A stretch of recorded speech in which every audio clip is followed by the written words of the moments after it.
Alternate sources of energy मा कुरा गर्दै जाँदा let's talk more about geothermal energy. Geothermal energy भनेको के हो त? Geo भनेपछि related to the earth or the land.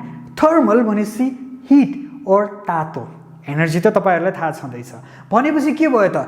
धरतीको तातोलाई युज गरेर निकालेको एनर्जी.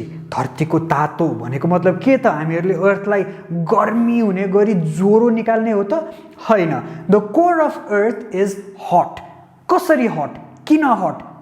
त्यसको प्रुफ के छ त? Let's talk about that. Earth is hot. Anything that is hot has immense pressure. Earth ले बेला बेला भित्रको तातोलाई बाहिर फाल्दै प्रेशर रिलिज भइराको हुन्छ. Examples, volcanic eruptions. भनेपछि that is evidence enough to tell us that what is inside the earth is hot. It is so hot कि हामीहरु जति धरतीको कोरको नजिक नजिक नजिक जान्छौं त्यति हामीहरुलाई तातो तातो तातो हुँदै जान्छ.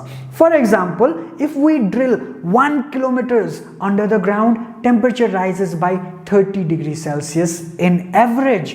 तर त्यही ग्राउन्डको तलपट्टि volcanic region छ वा earthquake prone region छ भनेपछि त्यहाँ तातो धेरै छ भने त्यो तातोले गर्दाखेरि rise of temperature can reach up to 80 degrees centigrade per kilometers. कति धेरै है. अब हेर्नुस् त्यसमा थर्मल पावर प्लान्टमा हामीले कसरी काम गर्छौं. हामीहरुले अर्थको कोरमा ड्रिल गर्छौं.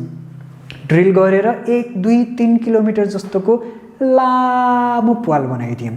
अब के भयो त? त्यहाँबाट पाइप पास गरेर त्यहाँबाट वाटर पास गर्छौं. वाटरको इभ्यापोरेसन पोइन्ट कति भयो त?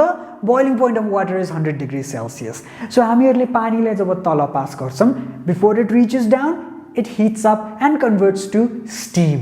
Water is immediately converted to steam, and as we know, steam has more pressure and steam rises up. So त्यो steam तलबाट माथितिर जब निस्किन्छ, त्यो steam को release एउटा vault बनाइदिन्छौं. त्यो release vault मा त्यो steam is released in so much pressure that it turns turbines हरु.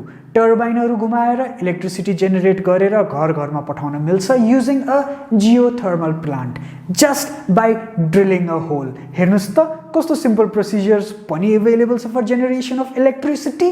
यसरी नै हामीहरुले alternate sources of energy use गर्ने क्रममा जियोथर्मल पावर प्लान्ट्सहरुबाट जियोथर्मल एनर्जी पनि युज गर्न सकिन्छ.